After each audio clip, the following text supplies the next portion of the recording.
Good evening, DRBMiller here. Thank you so much for coming to my gaming industry news broadcast. As always, we have lots of interesting and exciting news coming from the gaming community. In fact, today we have some news related to Sony, to PlayStation 4, to Fortnite, to Luminous Productions, Super Smash Bros. And Battlefield 5. So let's have a look at what news came to our shores today. The biggest news, which in fact is a bit of a shocker to everyone, is related to PlayStation. The news is that PlayStation will not attend E3 2019. So it looks like Sony is skipping the next year's big game exhibition. And really, since its inception more than 20 years ago, the Electronic Entertainment Expo has traditionally been the biggest gaming event of the year. I watched it every year. I loved it. It just comprised everything in the know that was happening out there on a plate. The industry's major players, Sony, Microsoft and Nintendo, have all had a regular presence at the show, but it appears Sony will not be a part of next year's event. So that is E3 2019. The first details about E3 2019, and Sony are not having a presence there. The publisher is notably absent from the list of companies that have already committed to the event, among them its biggest console competitors, Microsoft and Nintendo, as well as other major publishers like Take-Two, Ubisoft, Activision, and many more. Sony has confirmed its plans to skip next year's E3. So their statement says, as the industry evolves, Sony Interactive Entertainment continues to look for inventive opportunities to engage with the community. PlayStation, I need to say that this has been reported to GameSpot, the online gaming magazine, and it's been officially confirmed by Sony. So we're here. PlayStation fans mean the world to us, and we always want to innovate, think differently and experiment with new ways to delight gamers.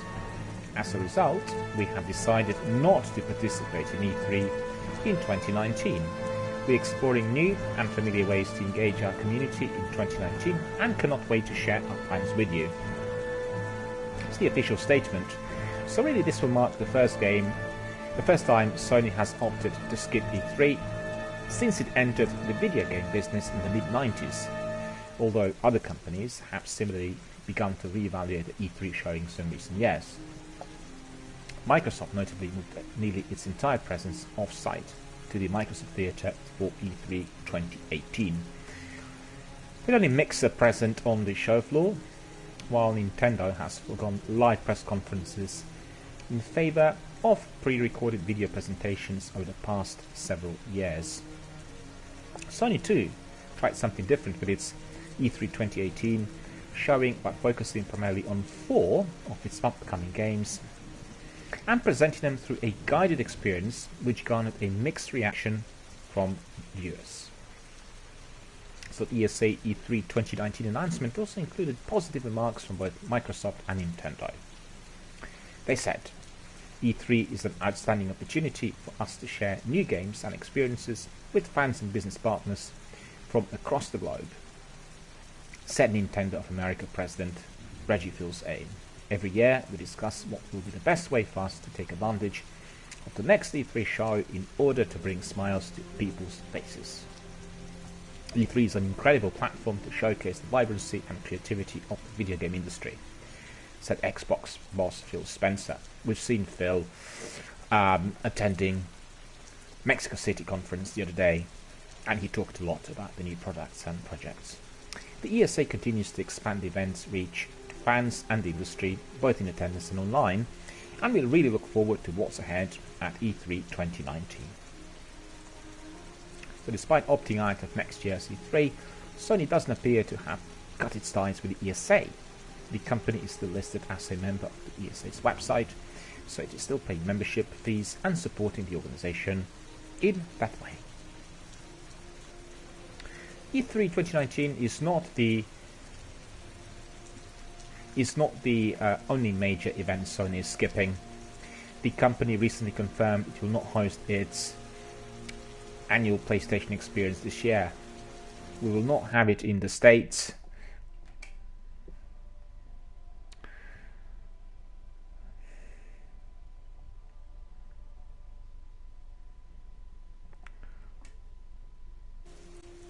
I apologize for this interruption.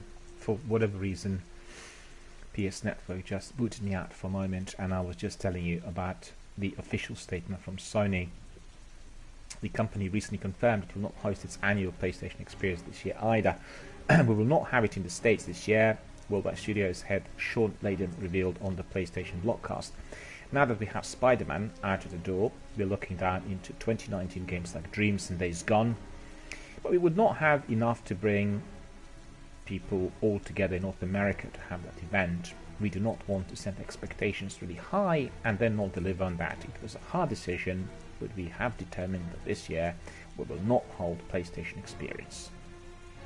So as you could see, lots of news coming out related to those decisions. We know very well that the industry is highly competitive and the companies are coming up with their own ideas and policies. I also thought that the presence of Sony to this E3 conference was strange, and they had this wonderful presentation for the Last of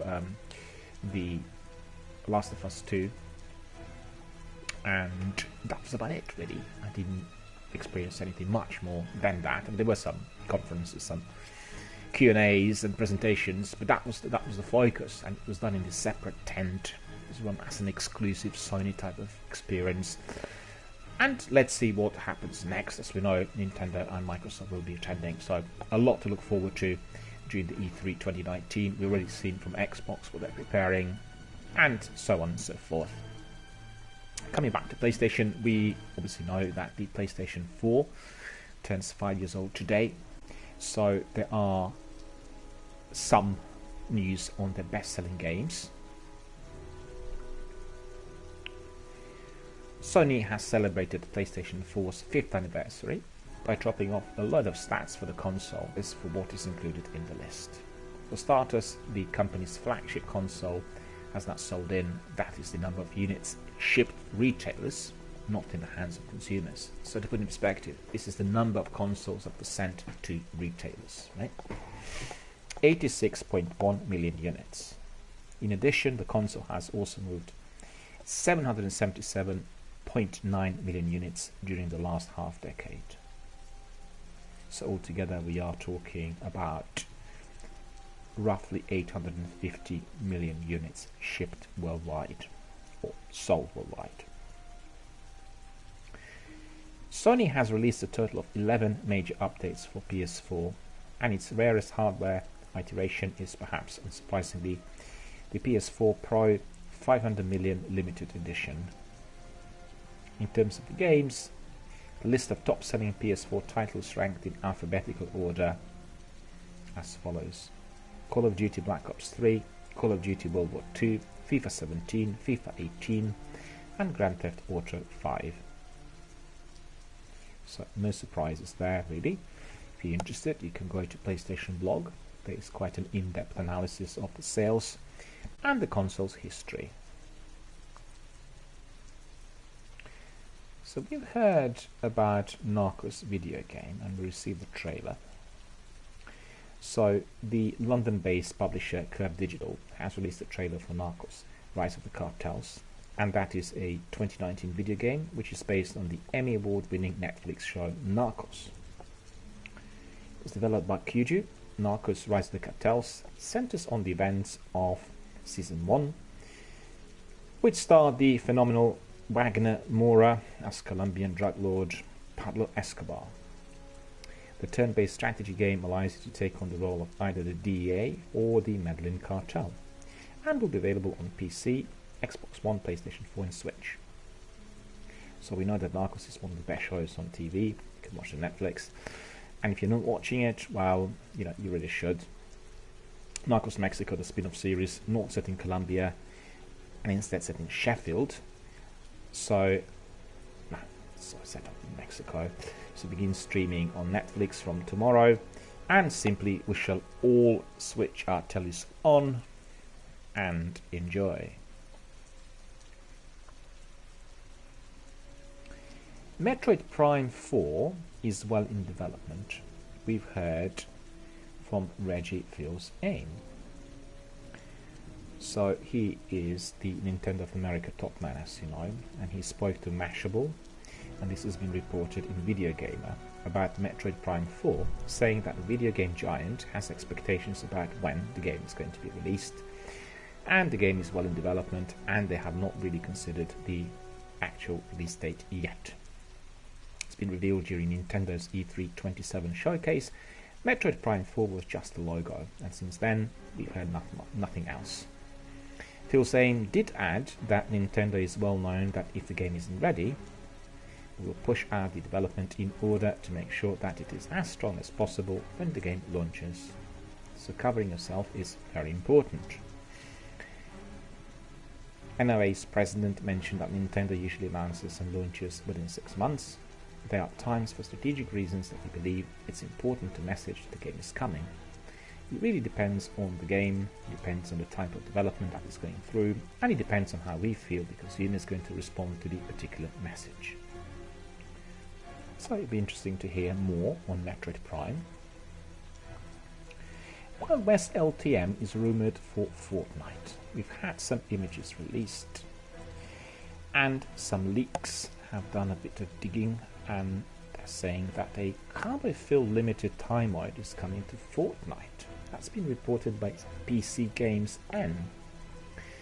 The data miners state that this LTM limits players to dynamite, hunting rifles and shotguns, all automatic weapons, traps and rocket launchers, and Gunizari.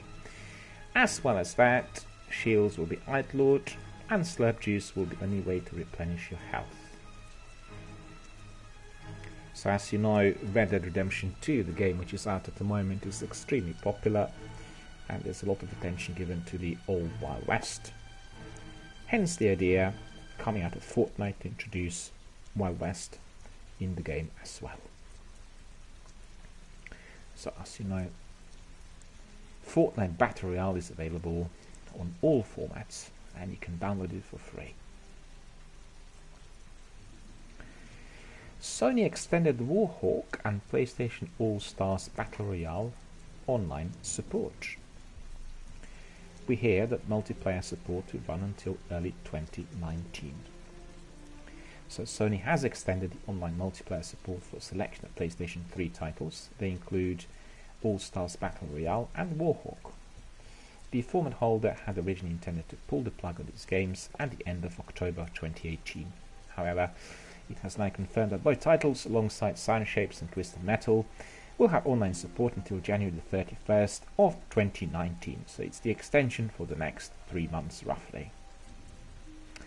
It's worth mentioning that Warhawk is an online only title, so you'll have to switch on your PS3 to LAN mode if you want to actually keep playing the game beyond January. Fortunately, it's not too bad for PlayStation All-Stars Battle Royale and Twisted Metal, as they both support single player campaigns. Sound Shapes comes off even better, as the only thing you won't be able to do after the cutoff is share and download community created levels.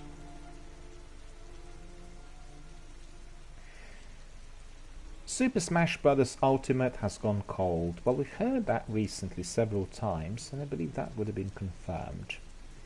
And Super Smash Bros. Ultimate director Masahiro Sakurai has revealed to Famitsu magazine this basically means that development is complete and the game is now at the manufacturing process, so you shouldn't expect any delays between now and its planned release in early December.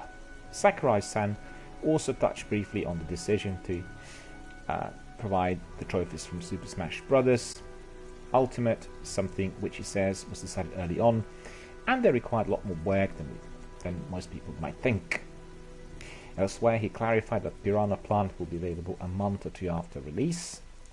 And on the topic of matchmaking, the game is completely synchronized, so the distance between different players is going to be a top deciding factor. Battlefield 5's Day 1 patch is out now for early adopters. It's now available for PC and Xbox One users, or rather if you purchase the game through EA Early Access or bought the Digital Deluxe Edition.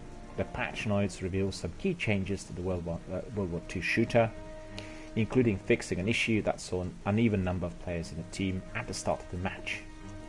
Other tweaks include making aircraft tougher to shoot down in airborne, as well as improvements to matchmaking that reduce disconnects. There's a couple of platform-specific changes too, so be sure to have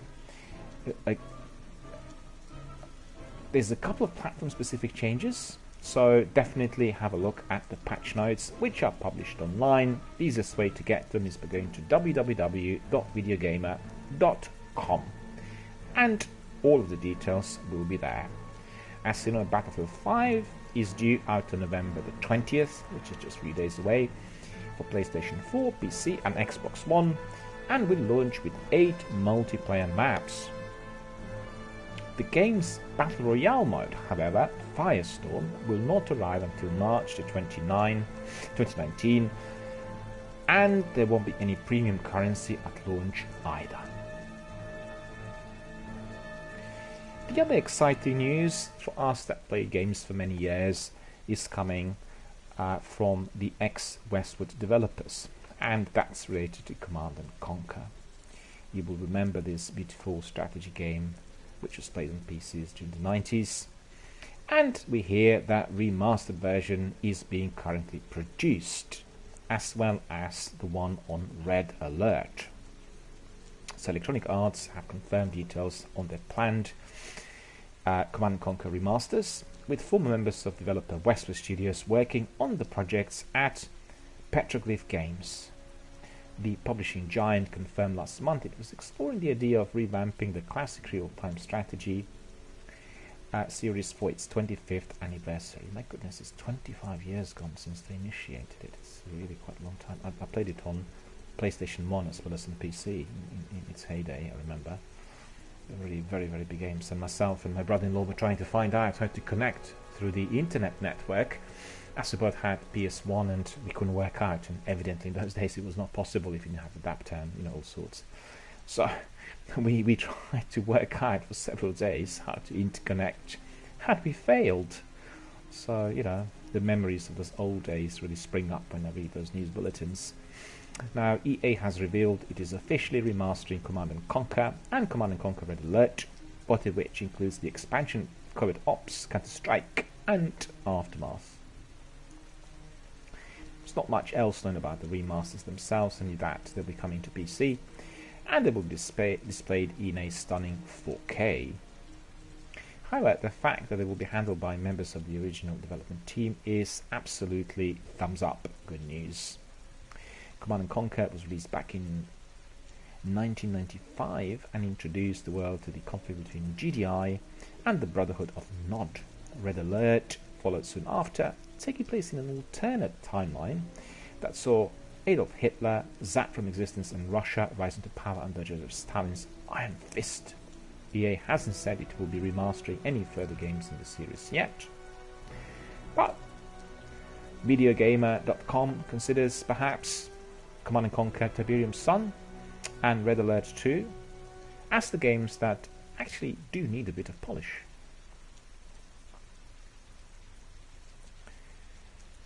We also heard that Telltale Games is sadly closing its doors for good.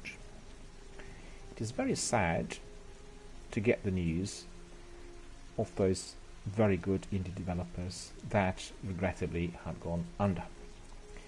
And we are getting those news very frequently, and our heart sinks because we support the independents, we support startups, we support everyone who's trying their best with minimal resources, and some people succeed and some companies flourish. Regrettably, very many cannot cover the costs. And you know that the Telltale Games is the Walking Dead developer, and they will be shutting down permanently. Sherwood Partners confirmed that to GameDaily.biz, that they're overseeing the studio's liquidation, and Pete Hawley, the CEO of Telltale, has now shut down his Twitter account, in addition to the LinkedIn profile, which confirmed that his position with Telltale did come to an end earlier this month. Hawley initially suggested that the Telltale game would be continuing, albeit with a skeleton crew of 25 people. Evidently, there's no revenue, and this is no longer the case.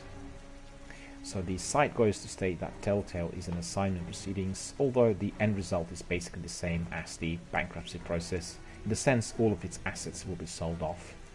In addition to the above, it has also been reported a number of Telltale games have been delisted from Steam. Those include Jurassic Park the game, Tales of Monkey Island, Back to the Future the game, although you can still download them and they remain available on the PlayStation Store and Xbox marketplaces. Very, very sad news. And Telltale Games revealed a few months back that it was in the process of majority studio closure, with The Wolf Amongst Us Season 2 and Stranger Things cancelled as a result. Despite this, development of The Walking Dead the final season is continuing, thanks to help from Skybound Games. So the company is hoping to have 100% of Telltale's ex-staff on board to finish this wonderful zombie drama.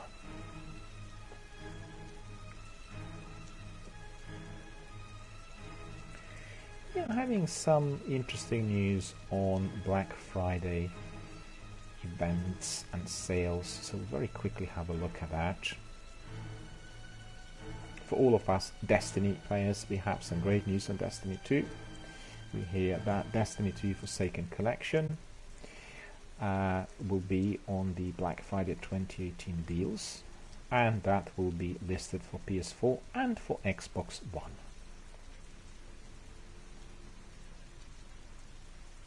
So you know there are plenty of deals to keep an eye on. One of those is Destiny 2. And after the recent Forsaken expansion, now is the best time to buy it and to enjoy the Bungie's online shooter. At the beginning of sale, you can expect to find the Destiny 2 Forsaken collection on discount from major retailers.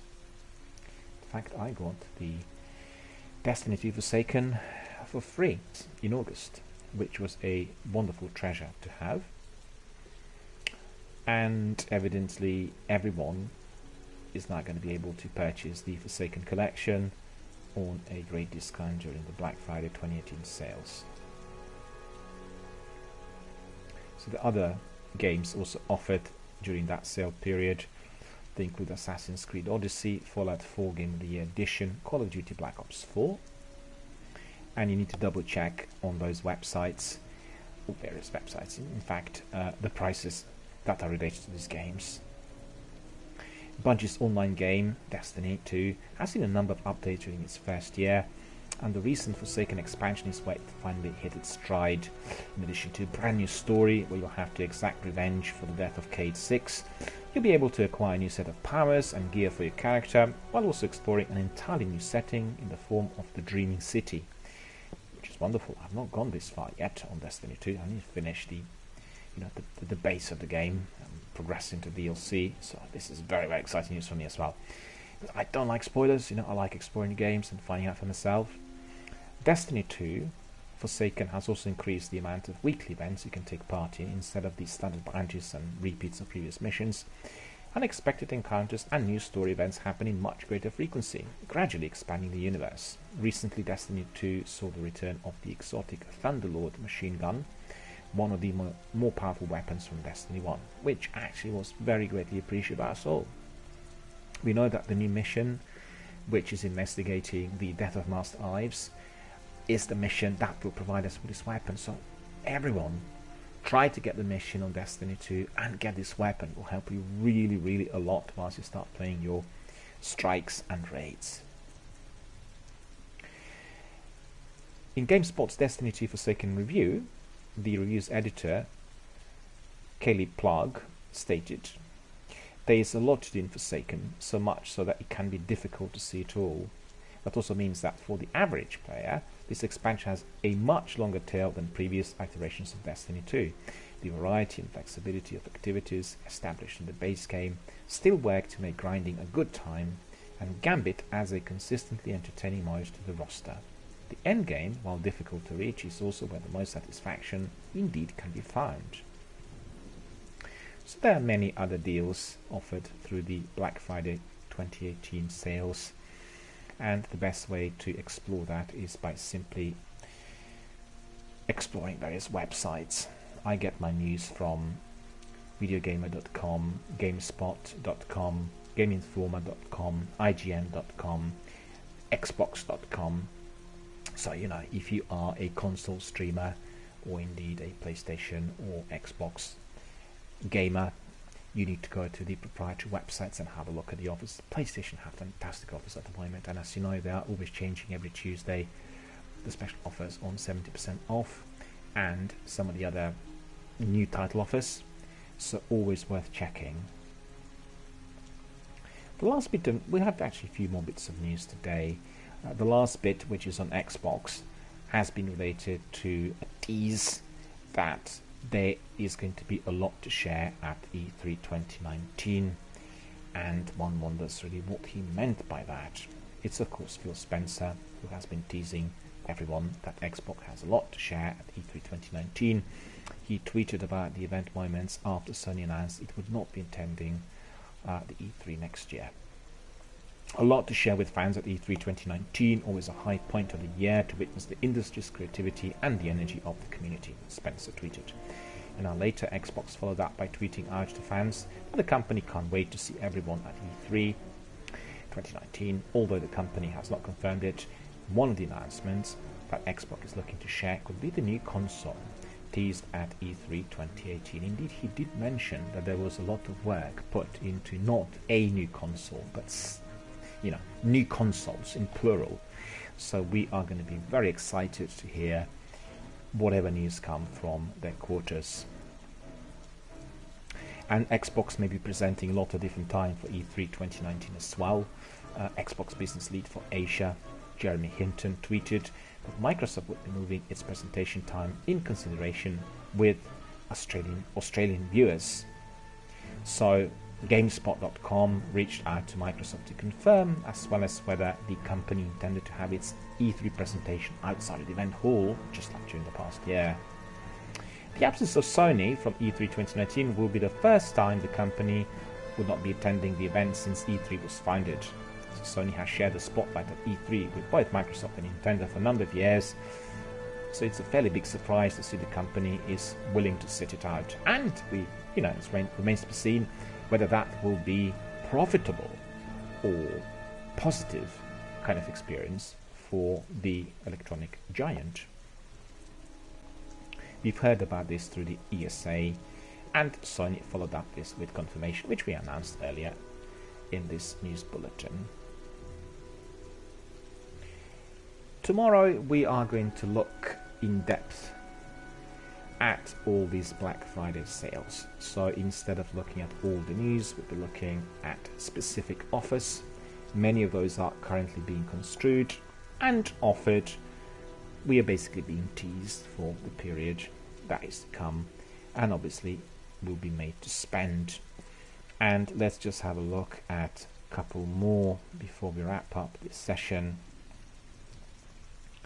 There are some news on Fallout 4 Game of the Year Edition, and special discount if you were to buy it on PC, PlayStation or Xbox. So with the release of Fallout 76, the series' first attempt as an online multiplayer action RPG, which comes as no surprise that its predecessor will see some action during the upcoming Black Friday sale. So November the 23rd, which is roughly a week away, you can expect to see Fallout 4 Game of the Year Edition on PC, PS4 and Xbox One go on sale. In addition to sales for Assassin's Creed Odyssey, Soul Calibur 6 and God of War, Fallout 4 is one of many games that you can find during the Black Friday 2018 sale. As of this time, these discounts aren't active yet, but this will give you plenty of time to plan ahead of the big November 23 retail event.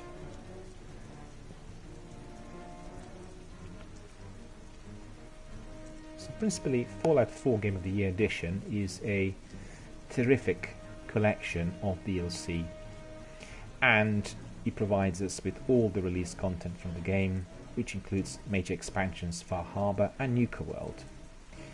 Much other Bethesda titles Fallout 4 focused on allowing all players to create their own story within an open world.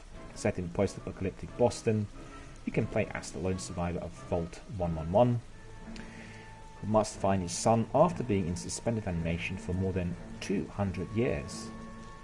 In typical Fallout fashion, you'll explore a setting that shows off shades of the 1950s sci-fi post-nuclear, and acquire a set of weapons that can vaporize or blow your enemies to pieces.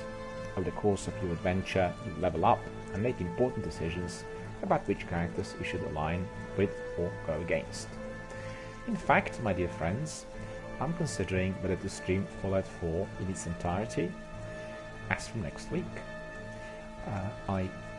I know that everybody at the moment is getting teeth into Fallout 76, but Fallout 3 and Fallout 4 were absolutely amazing open world games, and they deserve further playability, recognition and support. As you know, lots of young players and new players join our community on an everyday basis, and they need to be introduced to some of those greats that already have gone into the pastime and never ever want any of those games to go into the oblivion, because obviously you can be reminded of something very great that was made 20 years ago. And I am still currently running this week as my variety stream week. The reason for this is I wish to promote some of the obscure or perhaps older games currently present on PlayStation Now services. For all of you who might not be familiar, PlayStation Now services are very similar to Game Pass on Xbox. This is basically your game streaming service. You can access those games at ease, at any time, and basically you can play them wherever you are, whenever you want. You can either stream them, and some of the games you can even download and then stream on Twitch. So I've selected a few. We already had Primal during this week, which is a great cult game originally released on PlayStation 2. We had absolutely wonderful film noir comedy Grim Fandango, originally released on PC, later followed up I believe on consoles as well, and recently remastered for both PC and PlayStation 4. And I have to say, after playing it last night, the remastered, polished version looks absolutely jaw-dropping. The graphics and the sound have been massively improved, and the dialogue is as funny as always. So you really have to get your teeth into some of those.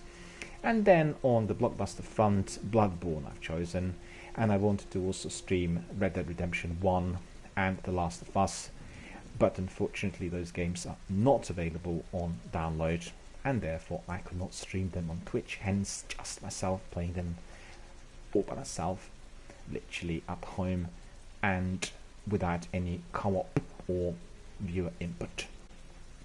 So we've come to the end of our broadcast for tonight. Hope you enjoyed some of our news. Indeed, the shocker, which was related to Sony Electronics and their absence from the next year's E3 2018 Expo, has been literally shaking the community worldwide, and we are all very, very surprised to see that they will be absent, leaving Microsoft and Nintendo to run the show.